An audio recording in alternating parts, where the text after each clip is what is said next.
Welcome back to Speaking with Confidence, a podcast that helps you build the soft skills that lead to real results. Communication, storytelling, public speaking, and showing up with confidence in every conversation that counts. I'm Tim Newman, a recovering college professor turned communication coach, and I'm thrilled to guide you on a journey to becoming a powerful communicator. Today's guest is Meaghan Benjamin. Meaghan is an executive communication coach with 20 years of experience in public speaking, storytelling, and leadership presence. With a master's in speech and hearing science and psychology, she brings a neuroscience-informed approach to helping leaders connect with clarity and confidence.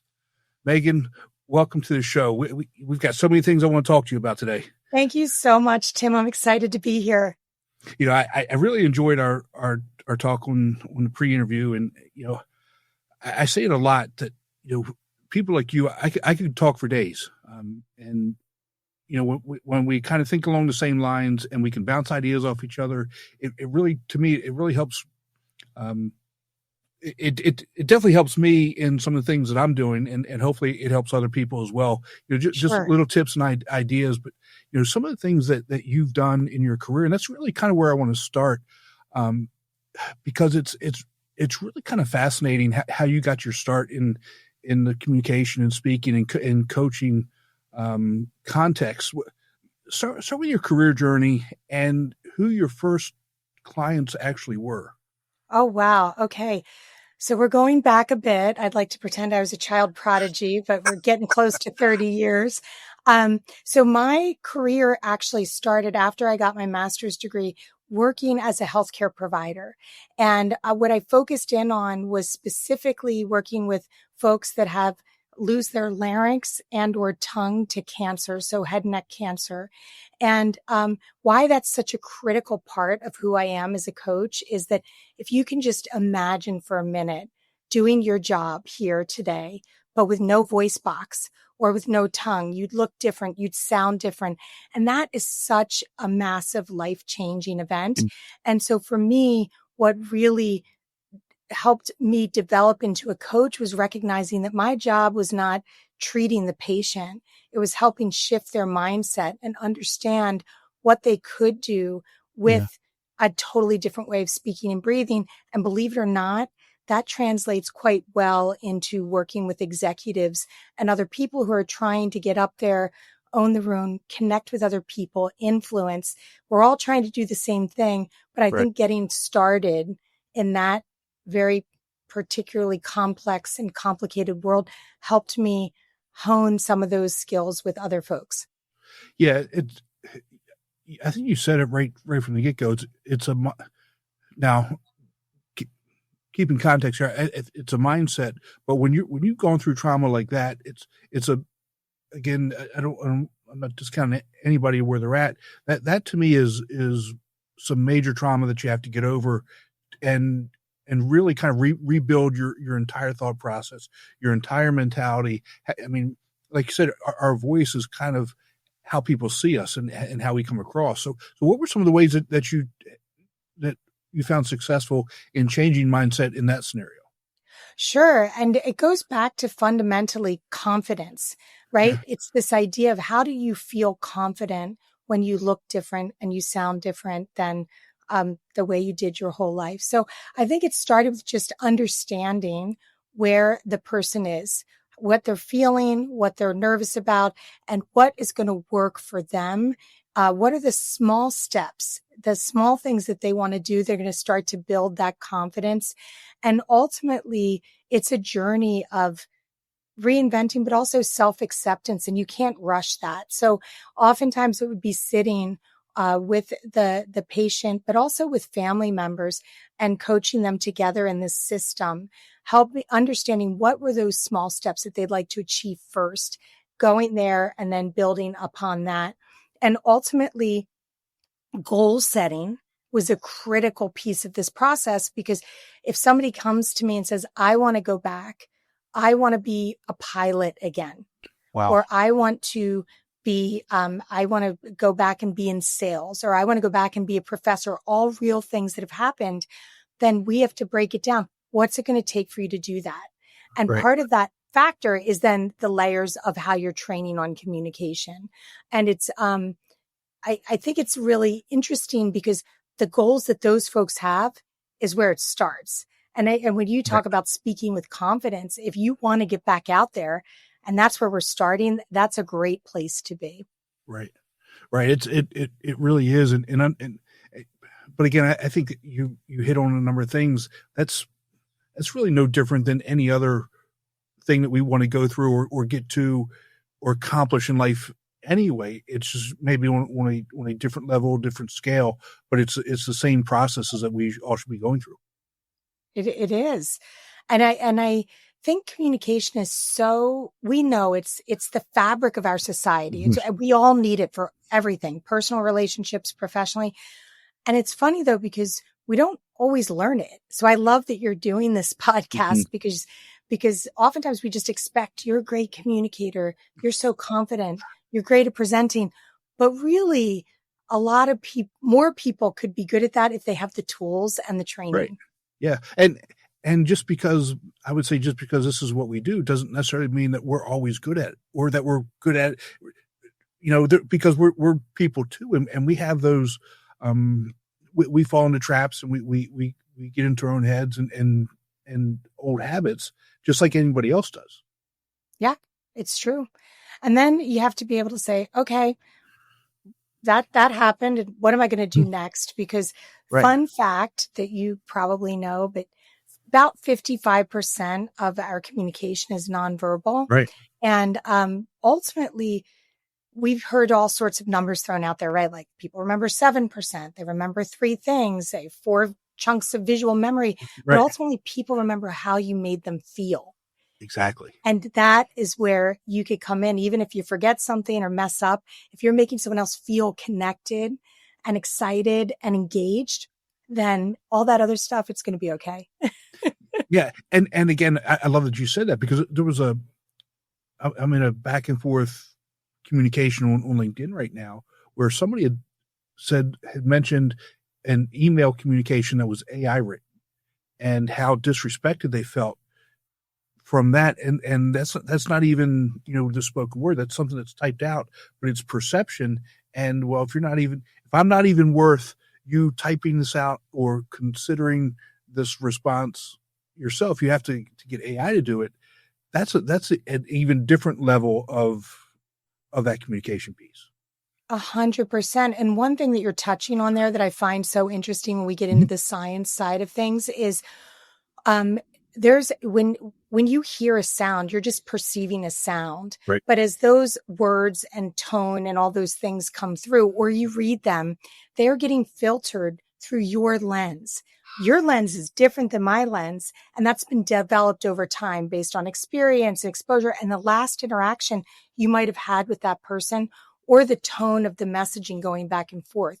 So I always tell people, remember that somebody else's lens is different from yours. So you have to provide context, and you might have to set it up differently in writing than you could do in person because you don't get all the other cues. And it's a really critical piece because we spend so much time texting and writing now to make sure that we're setting the right tone, because it takes a different approach than just how we might show up together in person. Yeah. So let me ask a question that you may or may not be able to answer. I think I'm weird in the sense in that when I read an email or I read a text message, I'm reading it in that person's voice. Like I actually hear that person's voice. Is that normal? Did normal people do that, or is that just? So let me tell you something. Bell curve, it's all normal. There's just what level of normal. But I think that many people do that. They hear the other person's voice.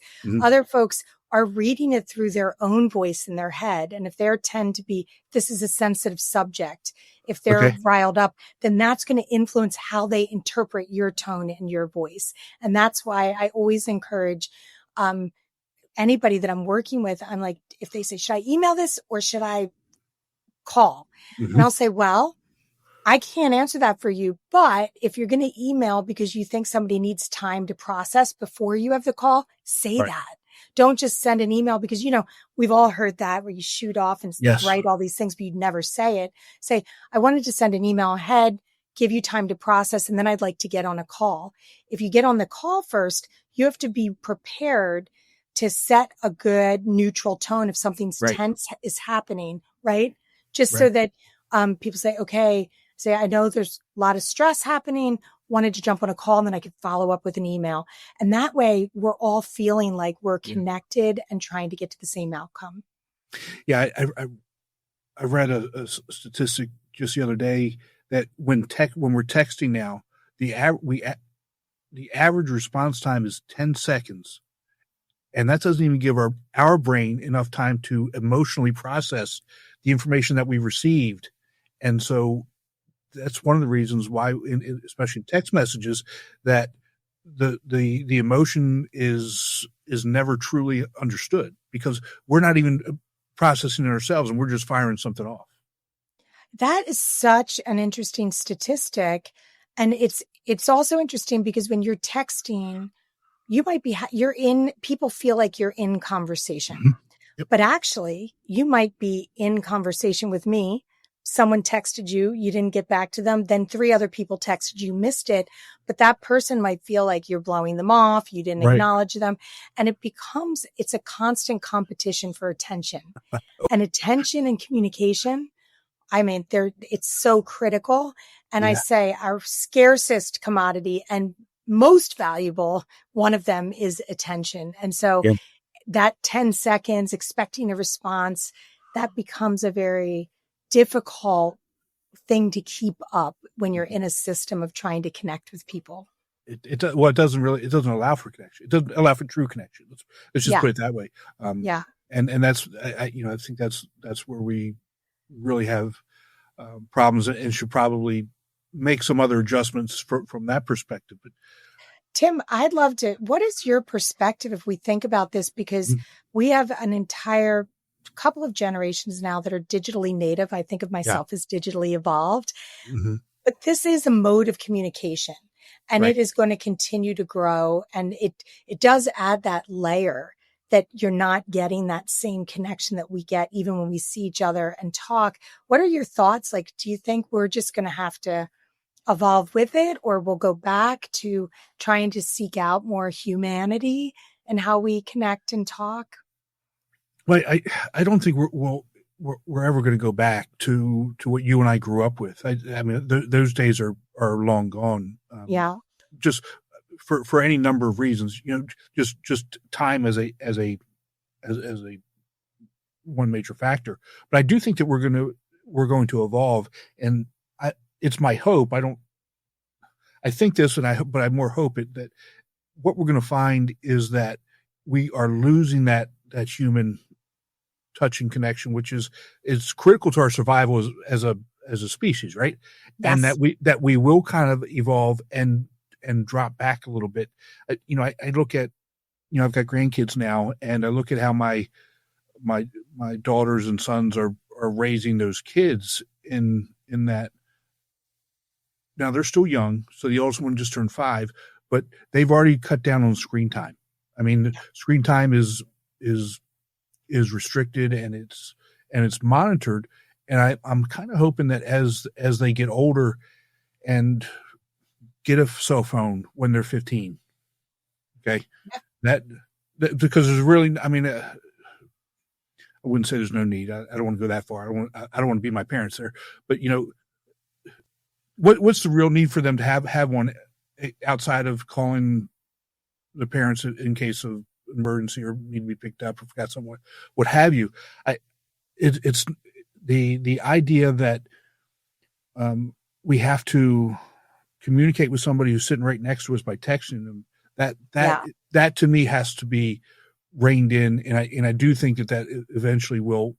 It'll never go away, but hopefully it will recede a little bit.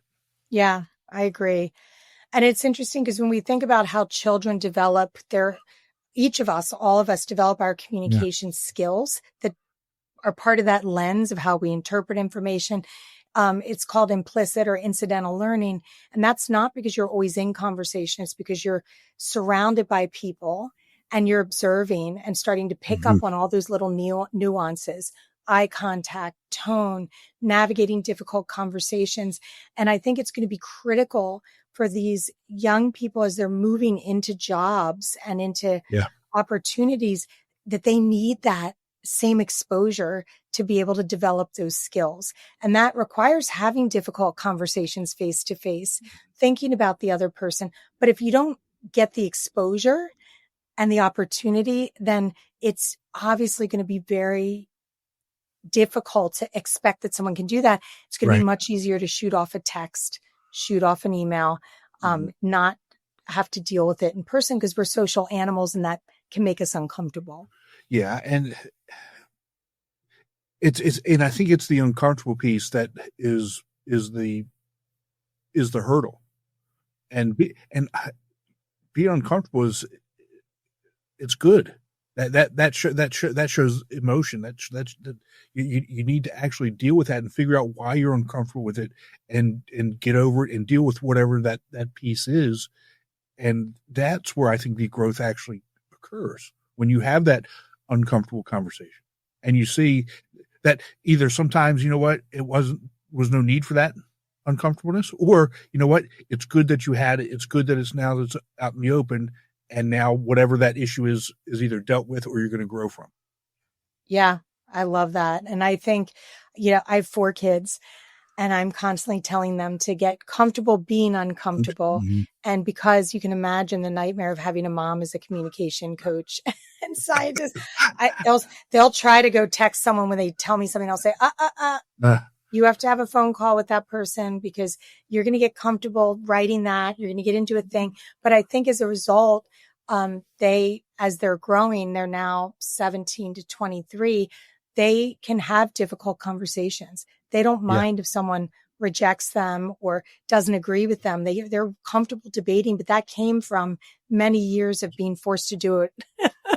but and this is one area I really wanted to go with you. And from an educational perspective, we don't deal with this at all.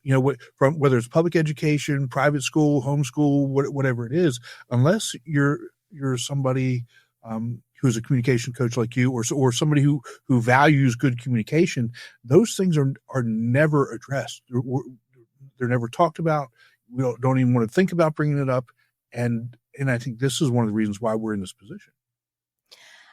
I agree. And I know you're, what did you say, recovering college professor, but I've taught at the graduate level. I actually coach at University of Chicago, in the Polsky Center for Entrepreneurship on pitching and, navigating the Q&A. What I can say is if we could incorporate some of these fundamental opportunities at a very young age as part of the curriculum, because part of that, I think there's something there that could be really interesting for people and for kids and for adults. I mean, it's partly inviting a child to come and push back against what you're saying in a respectful way, ask questions, those types of things that we can set up in a structured way in the classroom. But I cannot stress enough the value and importance of children and young adults and adults navigating without being told what to do. So making the mistakes, having the conversations on the playground, getting into the back and forth with peers where you don't agree, you might get into a tussle, but having to do it in person, not go away and put it out on Snapchat, because that's the problem. That's the layer that's non-human that creates so much conflict. So I think we have to look at the schools and make sure that we're not over programming in a way that these kids don't have space to learn some of these things, because they learn it from experiencing it. And if we're constantly like, don't say that, don't do that, you can't, suddenly it becomes engineered in such a way that we're taking away the things that they need to be successful adults.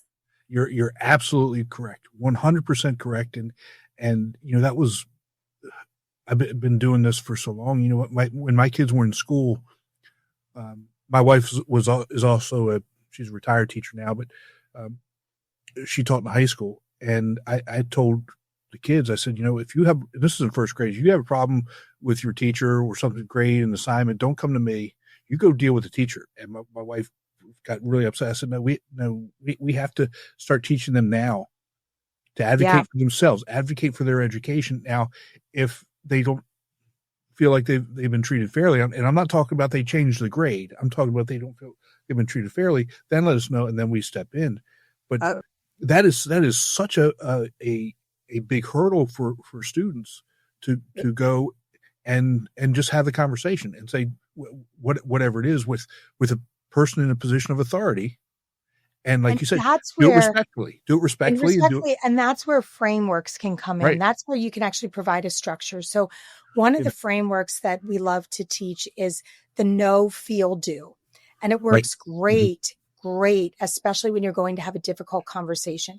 Because instead of going in and being like, oh my gosh, I've got to talk to Tim. I'm upset. He's going to be upset. And I'm going through this whole story in my head. I can say, okay, here's the problem. Here's the impact. Now let me think about, how do I want Tim to feel when I talk to him? And what actions am I hoping he's going to take? And if I can align on that, I can then that will inform how I approach you, right? What I say and how I say it. And when we start to lead with how you're feeling and the action I need from you, that's going to shift my tone. And you can teach children this. You really can. And then you could say, if you want the teacher to listen in and to pause and to say, you're right. You can't come in and bam, bam, bam. You have to come in and say, hey, this happened. I felt like this. And your objective is for them to feel empathy and then shift behavior, right? And you can teach that at different levels, but it works everywhere, personally, professionally. So I highly recommend it. But when you're about to go into something, just say, how do I want them to feel? What do I want them to do? And that's going to inform what you tell them and the tone that you take. Yeah. Yeah. And again, it worked for somebody in first grade. So it's, and then, that builds confidence one way or the other, right? Whether they got what they wanted or didn't get what they want, but didn't get what they thought they were going to get either. Right. Exactly.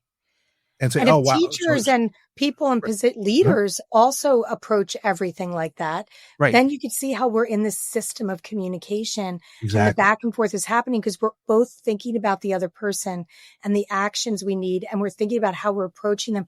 Everything's going to go better. Yes. And you can imagine, it doesn't mean agreement always. Right. It doesn't. You can have conflict in this position and you can disagree, but you're doing it in a way that's still civil and respectful and oftentimes doesn't break the relationship, even if you can't align on that particular issue. Exactly. And, that I don't want to go down this road, but, from my approach is almost everybody I deal with, we agree on about 80% of life, right? Why would I want to alienate you because we don't agree on 20% of whatever it is? Whether it's a homeowner association, whether it's academics, whether it's our jobs, whether it's whatever it is, right? I mean, we agree on 80%, and I believe that is across the board with everybody. So find the commonality. Yeah, work on that.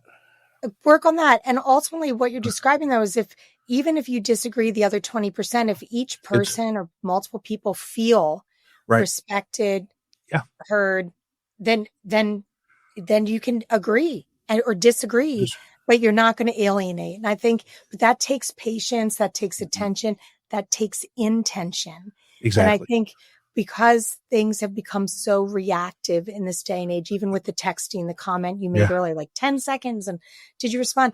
We're missing out on that opportunity to be intentional, spend some time thinking about that. And when you do that, I mean, it has a ripple effect in your business and how people see you as a leader, how they follow you, but also right down to the child level. Yeah, exactly. So how did your pitch competition go? We talked about it before. On our call, how'd that end up? Well, that went really well. So that was, I was out in Europe for Law Without Walls, which is an amazing program, founded by Michelle DeStefano, who's a Miami law professor, but recovering advertising, executive. And then she went to law school and she realized that in the legal system, there's this opportunity to help people think about how they're looking at problems using design thinking and then communicating, what that solution might be. So this was really great because it's industry folks, it's their legal partners, right? And then it's trainees, so students of law. And we come together and you solve a problem, you come up with a solution, and then you have to pitch it. And ours, it was great. It was so much fun. I was partnered with the team at Disney, Oh, which wow. was awesome, and with Denton's. And while we did not win the pitch competition, we solved we took a stab at solving something that they brought back to the leadership to see if they could bring into fruition. And so that's the beauty of attending these types of events, is that Yeah. it just gets people to say, oh, okay, I'm going to go back and try that. And maybe it's one piece of that, but I love that kind of, and that all happened from us spending 3 days together, really enmeshed and That's awesome. communicating a lot.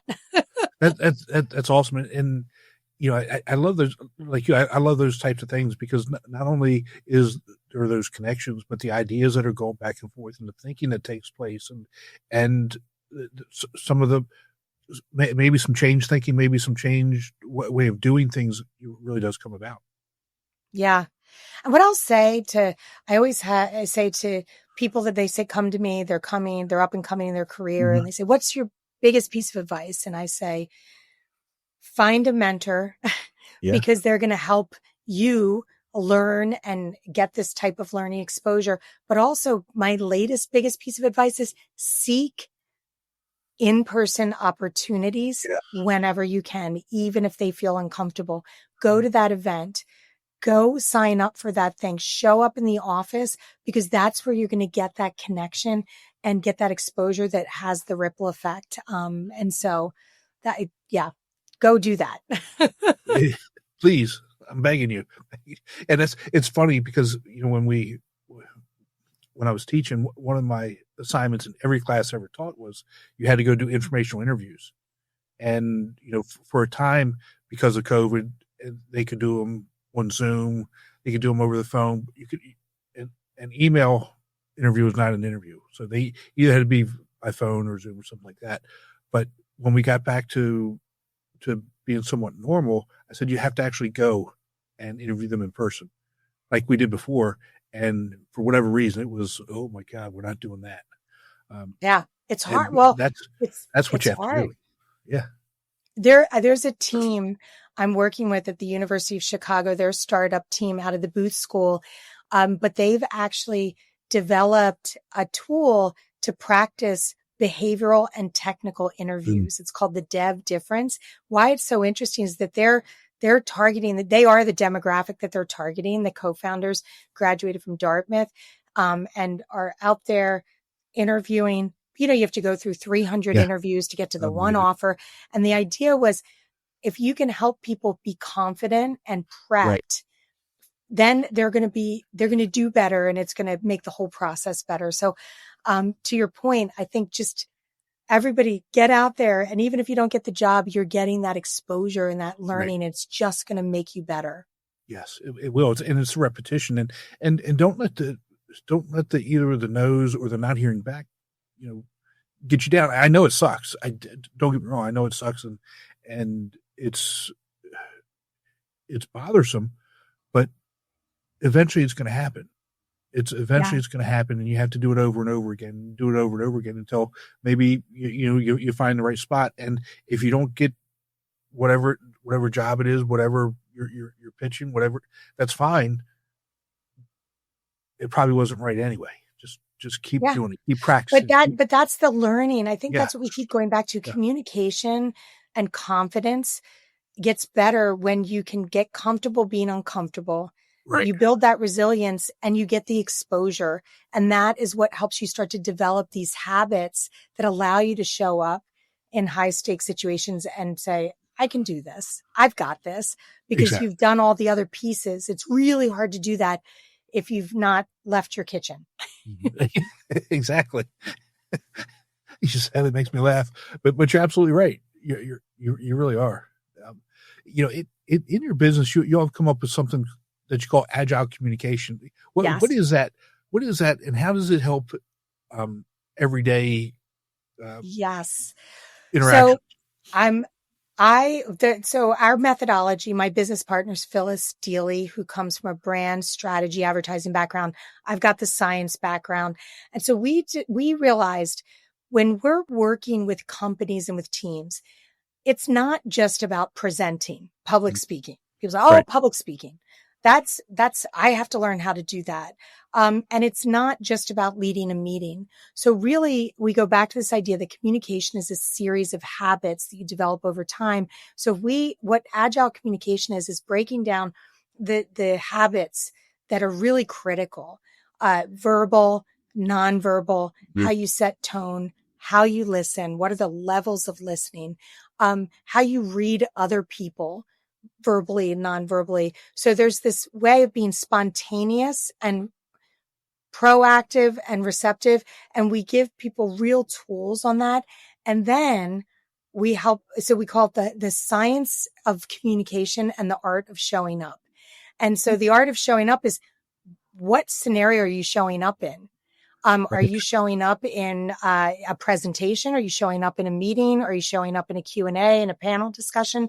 So you could take these frameworks and things that we've done and then help develop out your own approach. And so the agility is that communication isn't different between presenting and having a conversation. Right. It's just that there's certain things that you're going to shift if you're in front of an audience of 1,000 people versus a one-on-one. But fundamentally, it's about, am I connecting with you? Right. Am I listening to you? How are we bridging this together? And it's really unscripted. And so I think that's what the fundamental aspect of agile communication is, the science piece and then the art piece. And then you can develop it into whatever is going to make you the best communicator possible. Right. But so where does preparation fit into that? I mean, for this to work, you really have to prepare and know what you're walking into, though, right? I mean, that's the only way it's going to work. So I like to call it, there's preparation is critical. We know that. Okay. If you're All right. an Right. athlete or anything, you're never going to deliver without preparing. But 90% of your day is unscripted. Yes. You're walking into a meeting, but you have the context of the meeting, who's going to be there, what you think is going to go down in that meeting. So your preparation is, how do I want people to feel? What do I want them to do? How am I going to show up in that meeting to do it? Which is, if you're asked to give a keynote or to go present a new idea to the CEO, you're going to prepare, but it still goes fundamentally back to, how much time do I have? Mm-hmm. What do I think he cares about or she cares about, or what Right. they want to take away? And then how am I going to show up? And so, what I tell people is, every interaction you have is an opportunity to hone your communication skills. And then when you've got a higher stakes planned or unplanned meeting, you're able to apply what you've been honing. Yes. So preparation is always critical, but 90% of the time, you know what your meetings are. What do I need to do to show up, to connect, to deliver, to influence? Mm-hmm. And then that's what you're going to do, which is different than presenting with the deck. Absolutely. And that makes so much sense, because, and you know, the meeting that you're walking into, the preparation is, you already had it, because you already know the people. You already know, you've seen the agenda. You already know what you're supposed to talk about, or what so-and-so is going to talk about. And so that's preparation, but it's done different. That's a different type of preparation. Exactly. And what's really important is that, let's say somebody wants you to come in and talk about the earnings statements. You can give somebody a spreadsheet, right? And say, here's the earnings and here's what's working, what's not. You can also share 2 insights that you picked up, or things that you think are watch outs or need to pay attention to. That's the communication that you're preparing for, that you're like, hey, this is the opportunity to demonstrate your value. Right. And again, you know, what, to take that a step further, you know, the way I look at it would be is, you know, if I'm doing that with this group over here, and I know they just want chunks, okay, here are the bullet points. If you want more information, let me know. I'll get with you on that. If I'm talking this person over here, you know, I want more detail. Okay, we're going into some detail. If you don't want that detail, let me know, and I'll just shoot you some bullet points over here. So that's so important. Yeah. And then when you give one of the hardest things for young professionals Mhm. is this idea of pivoting in the moment. Yes. So they get an unexpected question. Maybe they're on a Zoom call and they don't know exactly the answer. So they get really nervous. They maybe don't answer the question. They give too many details, that sort of thing. So what I'll say is be confident in what you know and Right. confident in what you don't know. And if there's certain things you should be prepared for, be prepared for it. Right. But if you don't know, you could say, that's a great question. And I'm going to need to take a little bit of time, get with the team, and then I can get you an answer. Yeah. Or you can punt it over and say, hey, Tim, do you have any insight on that? And you might say, you know what, Meaghan, I can share these two things, but to your point, we should get with the team and come back Right. with a more comprehensive answer. That's very different than if I say, oh, no, I, I don't know that, Tim. Tim could, Exactly. and then you're Exactly. like, Meaghan, okay, we're going to do this. So that's the small nuances, and you will always get curveballs. So Yes. it's not that you have to have the exact answer. It's just that you can pause, say, be confident what you know, confident what you don't, and then be able to answer in a succinct way. That's the other big power move. Give Right. the gist and Yeah. let them ask for more. Right. And you come out, like you said, you come off so much better if that's how you, if that's what you know and what you don't know. Right. Yeah. Because Yeah. And that's tone. That's it just is. tone Right. and words. So Right. yeah. So, so what are some other, subtle communication tips or habits that can affect credibility and presence that can be put into place like right now? So, Okay. so Right there's now. so there's somebody that's listening right now saying, "Oh man, that's great. I'm gonna start working on that." Give them something else that they can start to think about and put in right now. Okay. So one, if you're on Zoom, this is the zone of influence. You see my head, you see the top of Huh? my body. I can use my gestures. And that is really critical because 55% of our communication is picked up non-verbally. Mhm. And it's an important thing to think about. So when you're on your next call, make sure you're in the zone of influence. That's one. Number two, your vocal presence is completely connected to your nonverbals. So it's really hard for me to sound excited if I'm sitting on my hands. It's hard for me to, right? So, but the minute I use gestures, my facial expression comes out, my essence comes out. And that's what I want to encourage people. I am not doing jazz hands. I don't need to smile all the time. But if you want to demonstrate engagement, confidence, passion, you need to use your full body Yeah. and your full voice. And that is such great advice. And when we went, when the pandemic hit, we went to Zoom and everything was online, and I've been teaching online for forever, but doing it full time, I struggled because I'm somebody that I'm, I use my hands, I use my arms to talk and move.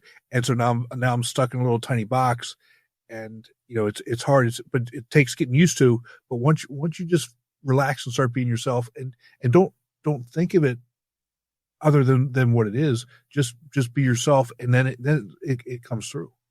It's so true. And it's so important because Yeah, that's how you keep attention. exactly.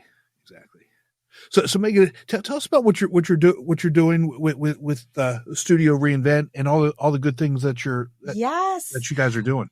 Okay. So, big picture, we basically have two focuses for our business. One is communication, training, and consulting, where we come in and we work with leadership and we work with teams and we build programs based on that agile communication. So for example, in private equity or financial services, we have several companies where we've built out a program that starts with the analysts, then moves up. So you get into the principals, the executive directors, and then the managing directors. So it becomes the building blocks so Yeah, that it starts with just your own presence and then one to one, how you're influencing, how you're pitching, how you're storytelling. And then you start to get into talking about, trying to win business, etc. So that is, that's our training arm. And we have a number of workshops that people plug into Pitch Camp and Story Lab. But ultimately it's called Pitch Craft Training, because I like to use the word pitch because it feels high stakes, but we're pitching every day, even Yes, our we are. conversation, right? Right. And then on the other side, we actually embed with companies and help them run their pitch. So if you're an advertising agency or a very large CPG company, you have marketing ideas, you have creative ideas, you've got a brief. What we do is we come in, we do discovery, we apply our agile communication frameworks to actual helping companies win businesses. And that's our pitch craft consulting. And it's really fun. It's very rewarding. We are industry agnostic because communication is industry agnostic. Right. And the last thing I'll tell you is that we now have our own AI coach that people can use that helps them get code. It counts filler words. It counts weak words.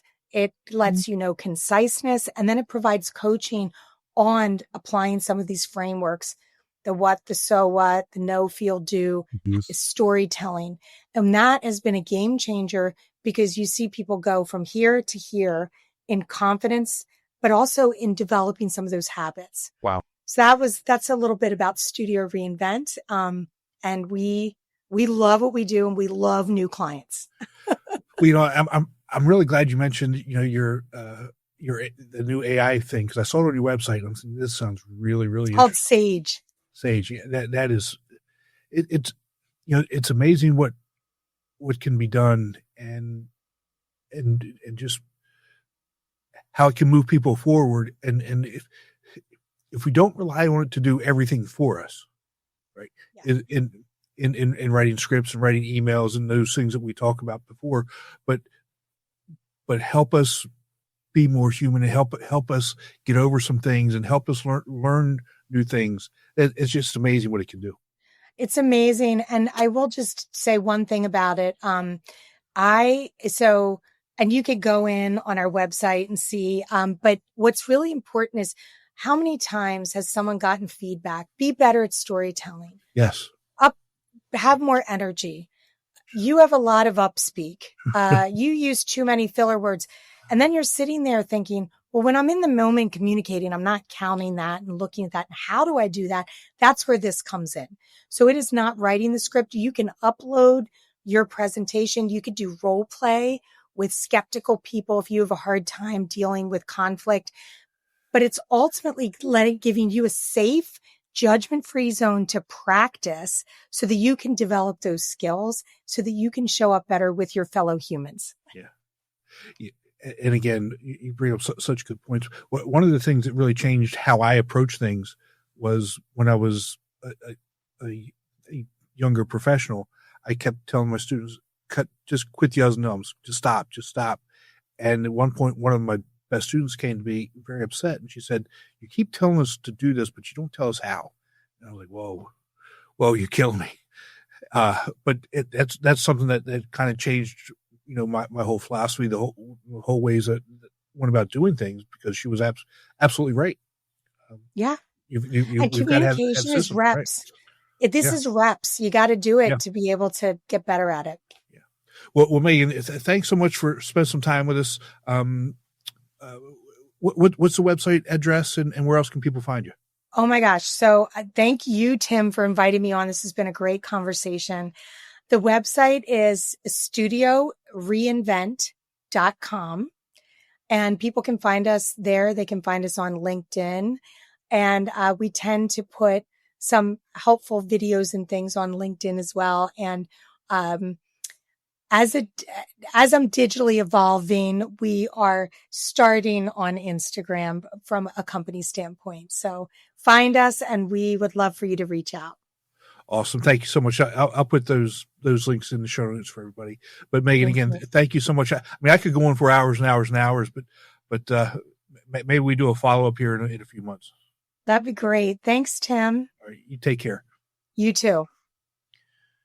Be sure to visit speakingwithconfidencepodcast.com to get your free ebook, Top 21 Challenges for Public Speakers and How to Overcome Them.